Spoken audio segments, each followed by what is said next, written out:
बच्ची के साथ जो हुआ है बहुत गलत हुआ है। ऐसे लोगों को कभी माफ़ नहीं करना चाहिए और एक बार फांसी की सज़ा हो जाए तो डर से ये काम बंद हो जाए। तो मुस्लिम जात के लोग हैं जो ये कांड किए हैं, इसलिए उनको बचा रहे हैं कि उनको मुस्लिम वोट साधना है। किसी के बच्चे के साथ गलत हुआ है, सरकार इसमें जितनी भी कठोरतम से कठोरतम दंड हो वो दिया जाए। हम तो सरकार से यही मांग करते हैं कि कड़ी से कड़ी कार्रवाई होनी चाहिए उनके खिलाफ। सवाल खड़े होना लाजमी भी है, क्योंकि इतना सब कुछ होने के बाद एक तरफ जहां कल एक्शन लिया गया है यूपी सरकार की तरफ से, वहां दूसरी ओर अभी भी जो धमकी देने का सिलसिला है वो जारी बताया जा रहा है। जब हमने पीड़िता की मां से बात की तो उसने ये भी बताया था कि कैसे जब वो घर से बाहर निकल रही है तो उसको लोग परेशान कर रहे हैं और हॉस्पिटल में जो उसकी बेटी पीड़िता भर्ती है,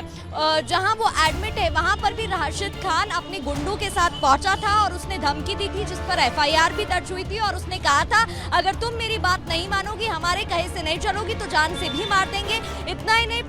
पीड़िता की मां का ये भी कहना है कि इतना सब कुछ होने के बाद भी पैसे दिए गए हैं, ऑफर दिया गया है, मामले को रफा दफा करने के लिए कहा गया है। लेकिन बड़ा सवाल यहाँ खड़ा होता है, एक तरफ जहाँ पार्टी के जो अध्यक्ष हैं अखिलेश यादव, उनकी तरफ से डीएनए टेस्ट की बात कर दी गई, वहीं शिवपाल यादव की बात करें तो वो नार्को टेस्ट की बात कर रहे हैं। अवधेश प्रसाद जिन्हें अखिलेश यादव यहाँ का राजा कहते हैं, वो यहीं पर है या लखनऊ में ही है, वो तमाम सवाल है। सूत्र बता रहे थे कि कल तो वो अपने आवास पर ही थे, लेकिन कोई भी मामले में टिप्पणी नहीं दे रहा है, किसी की तरफ से बयान सामने नहीं आया। सफाई देना तो दूर की बात है, वो बल्कि बचाव करते दिखाई दे रहे हैं और यहाँ की जनता में आक्रोश है, नाराजगी है और क्यों ना, क्योंकि वो जो बच्ची है वो महज 12 साल की है और जब हमने आपको तस्वीरें दिखाई थी तो आप समझ सकते हैं कितनी गरीबी की हालत में वो लोग रह रहे थे। इसको चुनाव को लेकर देखना गलत है या हिंदू मुस्लिम को लेकर देखना गलत है। किसी के बच्चे के साथ गलत हुआ है और ऐसी गलती जो अक्षम्य है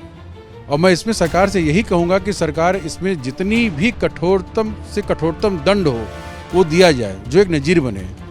एक अबोध बच्ची के साथ ऐसा कृत्य हुआ है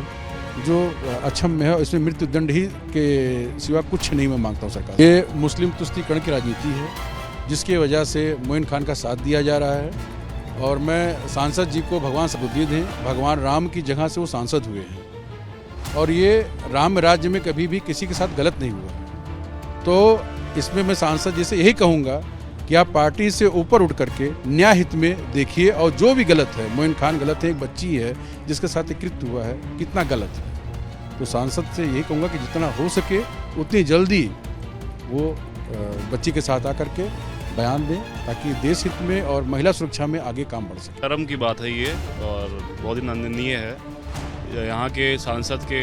संरक्षण में रह के इस तरह का जो है लोग मतलब लड़की के साथ गलत किए, बच्ची है अभी वो 14 साल की। बहुत हम तो सरकार से यही मांग करते हैं कि कड़ी से कड़ी कार्रवाई होनी चाहिए उनके खिलाफ और आगे से लोगों को मतलब एक लोग के अंदर डर और मैसेज होना चाहिए कि जो है इस तरह का जो है काम बहुत ही गलत है। क्योंकि वो मुस्लिम जात के लोग हैं जो ये कांड किए हैं, इसलिए उनको बचा रहे हैं कि उनको मुस्लिम वोट साधना है, जबकि ये राष्ट्र हित, देश हित और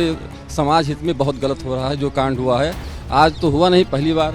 तो इसलिए इसका घोर विरोध करता हूँ और उस अपराधी को घोर से घोर सज़ा मिलनी चाहिए कि दोबारा फिर ऐसा कांड करने के बाद सोचना पड़े किसी को, ये सज़ा मिलनी चाहिए उसको यहाँ पे जो उस बच्ची के साथ हुआ। सांसद जी यहाँ लगभग 6 या 7 बार विधायक रह चुके हैं और बहुत ही शालीन उनके स्वभाव हैं और जब से सांसद हुए हैं तब से अयोध्या तो आए नहीं हैं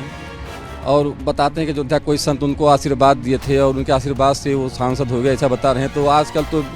इलेक्ट्रॉनिक युग चल रहा है, सभी मोबाइल से अपने गुरु की फ़ोटो डाला करते हैं, वो फ़ोटो सांसद जी नहीं दिखा पा रहे हैं और चुनाव के ही कारण ये लोग बोल नहीं पा रहे हैं सपा वाले, क्योंकि वो मुस्लिम समाज से जुड़ा हुआ व्यक्ति है। अगर उसके साथ कोई कार्रवाई करेंगे तो इनके वोट बैंक पे से जाएंगे, क्योंकि मुस्लिम एकजुट हो जाते हैं, चाहे अच्छा करें चाहे गलत करें, वो रहेंगे एक साथ ही। अगर ये हिंदू किया होता कोई तो आज कुछ और ही निर्णय होता। बच्ची के साथ जो हुआ है बहुत गलत हुआ है, ऐसे लोगों को कभी माफ़ नहीं करना चाहिए और एक बार फांसी की सज़ा हो जाए तो डर से ये काम बंद हो जाएगा। और हर महिला को चाहिए कि वो यही मांग करे कि हर जो गलत काम करता है उसको फांसी की सज़ा, ये नहीं करना चाहिए उनको पार्टी से उठ के ये काम करें, लड़की को न्याय दिलाएं। और हर औरत को चाहिए कि वो यही करे कि फांसी की सज़ा की, हम तो यही कहेंगे फांसी हो जाए अगर एक बार तो बहुत कुछ अच्छा होगा। बहुत कड़ी से कड़ी सज़ा मिलनी चाहिए और बहन के साथ ऐसा हुआ, बहुत गलत हुआ और ऐसा नहीं होना चाहिए। जो मैं पूरे उत्तर प्रदेश और पूरे भारत से ही मांग करता हूँ कि कड़ी से कड़ी सज़ा मिलनी चाहिए। ये तो गलत हो रहा है और बीजेपी की सरकार है नहीं अयोध्या में, और यहाँ पे ये ऐसा चीज़ हो रहा है, बहुत गलत हो रहा है और हम बार बार यही मांग कर रहे हैं कि जो ये कांड किए हैं उनके साथ कड़ी से कड़ी सजा होनी चाहिए। सवाल खड़े होना लाजमी भी है क्योंकि इतना सब कुछ होने के बाद एक तरफ जहां कल एक्शन लिया गया है यूपी सरकार की तरफ से, वहां दूसरी ओर अभी भी जो धमकी देने का सिलसिला है वो जारी बताया जा रहा है। जब हमने पीड़िता की मां से बात की तो उसने ये भी बताया था कि कैसे जब वो घर से बाहर निकल रही है तो उसको लोग परेशान कर रहे हैं और हॉस्पिटल में जो उसकी बेटी पीड़िता भर्ती है,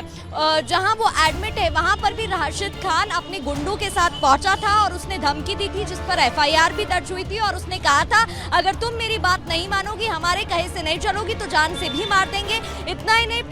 पीड़िता की मां का ये भी कहना है कि इतना सब कुछ होने के बाद भी पैसे दिए गए हैं, ऑफर दिया गया है, मामले को रफा दफा करने के लिए कहा गया है। लेकिन बड़ा सवाल यहाँ खड़ा होता है, एक तरफ जहाँ पार्टी के जो अध्यक्ष हैं अखिलेश यादव, उनकी तरफ से डीएनए टेस्ट की बात कर दी गई, वहीं शिवपाल यादव की बात करें तो वो नार्को टेस्ट की बात कर रहे हैं। अवधेश प्रसाद जिन्हें अखिलेश यादव यहाँ का राजा कहते हैं, वो यहीं पर है या लखनऊ में ही है, वो तमाम सवाल है। सूत्र बता रहे थे कि कल तो वो अपने आवास पर ही थे लेकिन कोई भी मामले में टिप्पणी नहीं दे रहा है, किसी की तरफ से बयान सामने नहीं आया, सफाई देना तो दूर की बात है, वो बल्कि बचाव करते दिखाई दे रहे हैं। और यहाँ की जनता में आक्रोश है, नाराजगी है और क्यों ना, क्योंकि वो जो बच्ची है वो महज 12 साल की है और जब हमने आपको तस्वीरें दिखाई थी तो आप समझ सकते हैं कितनी गरीबी की हालत में वो लोग रह रहे थे। इसको चुनाव को लेकर देखना गलत है या हिंदू मुस्लिम को लेकर देखना गलत है। किसी के बच्ची के साथ गलत हुआ है और ऐसी गलती जो अक्षम्य है और मैं इसमें सरकार से यही कहूँगा कि सरकार इसमें जितनी भी कठोरतम से कठोरतम दंड हो वो दिया जाए, जो एक नज़ीर बने। एक अबोध बच्ची के साथ ऐसा कृत्य हुआ है जो अक्षम्य है, इसमें मृत्यु दंड ही के सिवा कुछ नहीं मैं मांगता हूँ सरकार। ये मुस्लिम तुष्टीकरण की राजनीति है जिसकी वजह से मोइन खान का साथ दिया जा रहा है और मैं सांसद जी को भगवान सबुद्दीन हैं, भगवान राम की जगह से वो सांसद हुए हैं और ये राम राज्य में कभी भी किसी के साथ गलत नहीं हुआ। तो इसमें मैं सांसद जी से यही कहूँगा कि आप पार्टी से ऊपर उठ करके न्याय हित में देखिए और जो भी गलत है, मोइन खान गलत है, एक बच्ची है जिसके साथ एक कृत्य हुआ है, कितना गलत है। तो सांसद से यही कहूँगा कि जितना हो सके उतनी जल्दी वो बच्ची के साथ आकर के बयान दें ताकि देश हित में और महिला सुरक्षा में आगे काम बढ़ सके। शर्म की बात है ये और बहुत ही निंदनीय है। यहाँ के सांसद के संरक्षण में रह के इस तरह का जो है लोग मतलब लड़की के साथ गलत किए, बच्ची है अभी वो 14 साल की। बहुत हम तो सरकार से यही मांग करते हैं कि कड़ी से कड़ी कार्रवाई होनी चाहिए उनके खिलाफ और आगे से लोगों को मतलब एक लोग के अंदर डर और मैसेज होना चाहिए कि जो है इस तरह का जो है काम बहुत ही गलत है। क्योंकि वो मुस्लिम जात के लोग हैं जो ये कांड किए हैं, इसलिए उनको बचा रहे हैं कि उनको मुस्लिम वोट साधना है, जबकि ये राष्ट्र हित, देश हित और समाज हित में बहुत गलत हो रहा है जो कांड हुआ है। आज तो हुआ नहीं, पहली बार, तो इसलिए इसका घोर विरोध करता हूँ और उस अपराधी को घोर से घोर सज़ा मिलनी चाहिए कि दोबारा फिर ऐसा कांड करने के बाद सोचना पड़े किसी को, ये सज़ा मिलनी चाहिए उसको यहाँ पे जो उस बच्ची के साथ हुआ।